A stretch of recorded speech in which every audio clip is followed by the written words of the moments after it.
welcome Sanna Nilsson, representing Sweden, with the song On Zoom.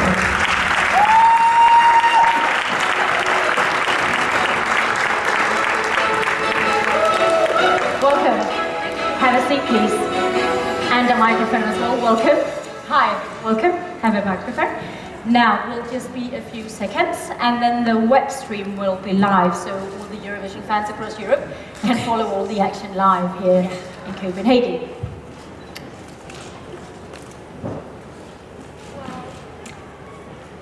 So, welcome back, Eurovision fans across Europe. We are live from Copenhagen, the Eurovision island, and we're happy to have Sanna Nilsson from Sweden joining us now. Sanna, how are you? Oh, I'm fantastic, thank you. How are you? Oh, I'm good, thank you. Good. So, you have been through your first rehearsal now? Yes. How did you think that went?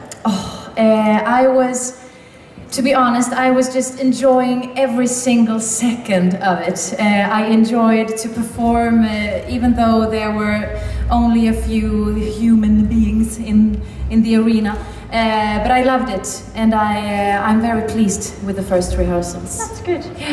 Listen, we are inviting all the Eurovision fans to hashtag join us here in Copenhagen, live or online.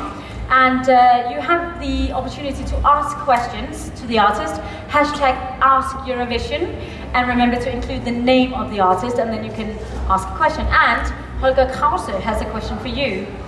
Holger asks, how does participating in Melodifestivalen over 13 years now compare to participating in this big Eurovision Song Contest final arrangement?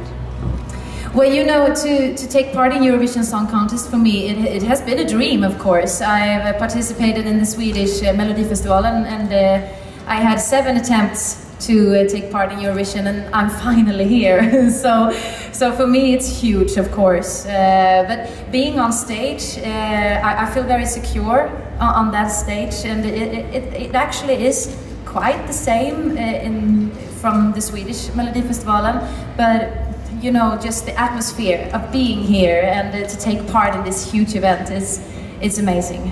As you say, this is your 7th attempt. Mm-hmm. What do you think made it this year, made your song win this year in Sweden? You know what, I think that this song, you can't turn it down, you know. I felt it when I heard it the first time that I can't say no to this. It became my favorite song directly, you know, and it grabbed my heart, and I think that everybody who listens to it, they get moved by it in some way. You're already one of Sweden's most popular artists. So what about the Eurovision Song Contest makes it interesting for you to take part in?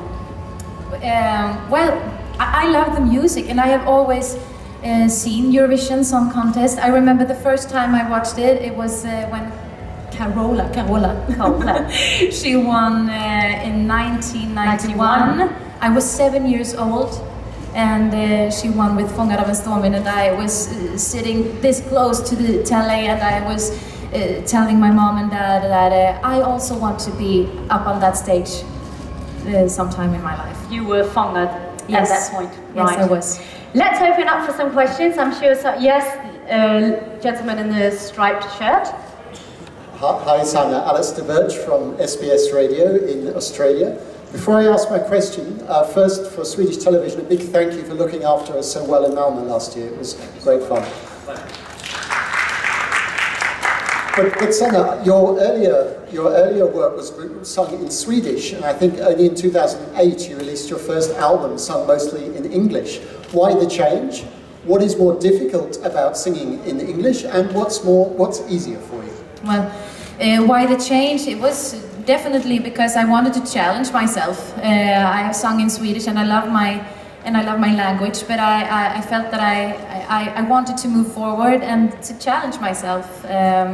That's the reason why, actually. And then when I was a little girl, I just was standing in my room and I sang to all of Celine Dion and Whitney Houston songs, and they were all in English or sometimes in French. I didn't understand that language, but I did sing it. But so I thought it was fun to do that. Hairbrush in hand and all? Sorry? With hairbrush Yes. in hand, yes. Definitely. More questions? There was one down here, yes, sir? A microphone for this gentleman, please. Hi, Sanna. I'm Simon from Poland. During your rehearsal, one of your Swedish colleagues from one of the newspapers said, well, she's so perfect that I would have a story if she gave a false note, false sound. Are you always so perfect on the stage? Yes, I'm always so perfect. No, I'm just kidding. No, I'm very, how do you say, self-critical. Yeah. Yes, but with this rehearse, we watched it in viewing room, and if I may say so, I'm very proud of what we all did on stage today, because this is a journey, and I know that there are a lot of pictures that we want to change, or not a lot of them, but some of them, but for me, just standing there, and I think I didn't make a huge thing out of it. I just enjoyed it.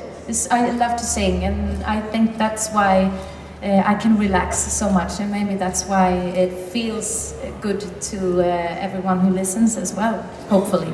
Yeah, just one more question. Your favorite Swedish Eurovision song, except of Christians, of course. Yes.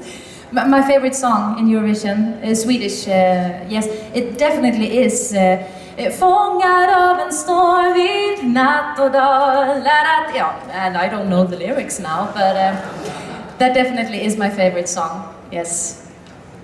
And you have reason to be proud to be here, because the Eurovision Song Contest is huge. It's a huge thing. But following your first rehearsal, do you feel you have a lot you need to adjust now, or was it just spot on?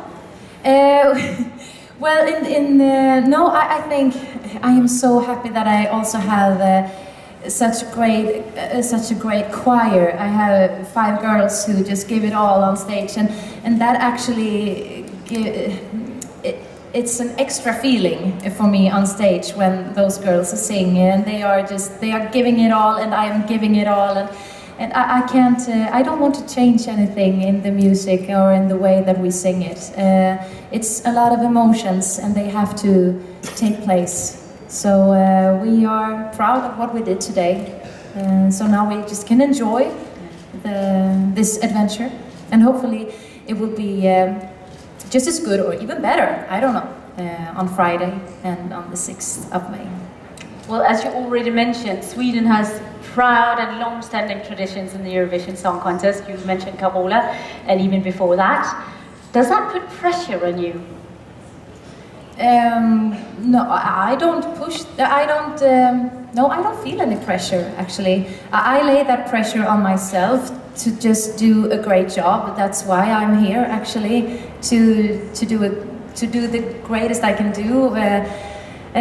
But then, of course, I do want to. It's an honor to be here to represent my country, Sweden, and I'm very grateful to get that chance. And I, of course, wanted to go as well as possible, but I can't think about that. Actually, I just have to do my best, and then we'll see. And enjoy it. We have a question down here in the front row. Could we have a microphone? Hello, my name is Robin Scott from esctoday.com and också hur mår du? Jag mår bra, tack. Hur mår du? Bra.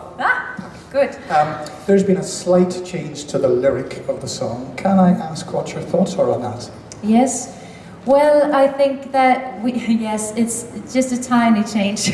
We actually we added the word love in 2 places in the song, and I think that the composers wanted it to be just as clear. It's a expression, of a feeling of this whole song, and we just wanted everybody to take part in that change and to just to feel it as clear as we do. So it's not that big of a deal, really, but we wanted it to be a little more different to the Eurovision. Have you changed a lot in your stage performance from the Swedish national selection until here? Not that much, really. I am alone on stage, and well, I stand on this. How do you call it? Podium, yes, because I'm so short. So You're not short, you're taller than I am. Yes, but I feel very strong when I stand on that, and that's the change. And we have, well, actually, you are very good in explaining the changes better than I am, I think. Sorry, probably you have to use Sanna's microphone, I don't know. All right. Well, we actually just enhanced it. I mean, I think you had 12 Sharpies in Sweden. We have 18 now. So the circle around Sanna is bigger because this arena is bigger. So we needed to fluff it up a bit. But the idea is the same. I mean, emotionally, she is singing about being very, very strong and going out of a relationship and going further in life. And this is symbolized by the cage. And when it opens up, she is liberated. And we wanted to make that stronger as a statement than we had in Sweden. That's what we've done. I'm sure it will be. There was a question down here from the gentleman in the blue shirt. Hello, my name is Ludwig from Populate Sweden. I have a question for Christer Björkman, the Swedish head of delegation. If now Sweden is like the favorite to win the entire competition again, would you be considered to host the Eurovision Song Contest if we would win this year again? Would you like to host a competition in Sweden year after that? Or can you host a competition? You mean as host broadcaster? Yeah. Or SVT, you mean? Yeah, of course we can. I say I don't pay the bill. Actually, that is a decision, of course, for the general manager of SVT.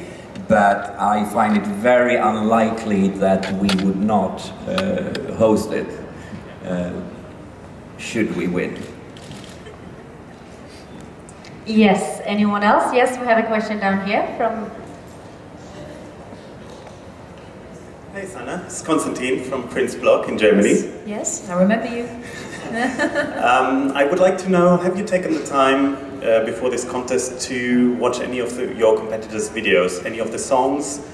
I haven't heard anything, actually. I just listened to my own song, and I know I said it to Christer the other day that I haven't heard any other song in the Eurovision, and we said that, well, maybe tonight we will listen to it, because it's really important to me that I do focus on myself, on my own song, and if I hear every other song, maybe I get nervous, and I don't want to be nervous. So that's why. That makes sense. There was a gentleman down here with the sunglasses. Hello Sanna, hello Christa, this is JP from Radio International. You're singing fantastic ballads, you're singing upbeat stuff, like I'm in Love. What do you actually prefer? That's the first question. The second question has come up from my colleague. Since you love Carola so much, will you consider to put a wind machine on stage as well? Okay, to answer your first question, what was that again? About the ballads and upbeat songs. Yes, you know what? I love both, and I can't really choose. But ballads it is very close to my heart because it is very emotional to sing ballads, and they are often about sad love, or it is a story behind it that you have to really tell to the audience, and it's a challenge, I think, and that's what I love about ballads. But I also enjoy very much when I do, like, I'm in Love, and I get to dance a little bit on stage, even though I'm not a great dancer, but I try, and I love it. So, well, I love both. And then the wind machine. I think if I would have had long hair, the wind machine would be perfect. But, when I have this short hair and the wind machine goes on, it would be like this. And I don't think it's a beautiful picture. No, don't take that. So, yeah. Right. One final question. We have time for one final, but yes. So, with the headphones around your neck. Yeah, hi, Alistair again from Australian Radio. Sanna, it's the 40th anniversary of a very significant date for Eurovision and for Sweden. Have you met any of the winners from 40 years ago, and did they give you any advice, or what did they tell you if you met? I haven't received any advices from any other winner from Eurovision. Not personally, at least. So I don't know, but everybody that I meet, everyone that has participated in Eurovision Song Contest, they said, "Oh, just enjoy the ride. It's fantastic, and just take time to really enjoy it, and don't think about that it's work, because it's a great adventure." That's what they have told me. That's good advice. Yes, I think so too. Well, ladies and gentlemen, this concludes our session here with Sanna. Thank you so much for watching Europe. We really appreciate it. Remember, you can send questions to the artist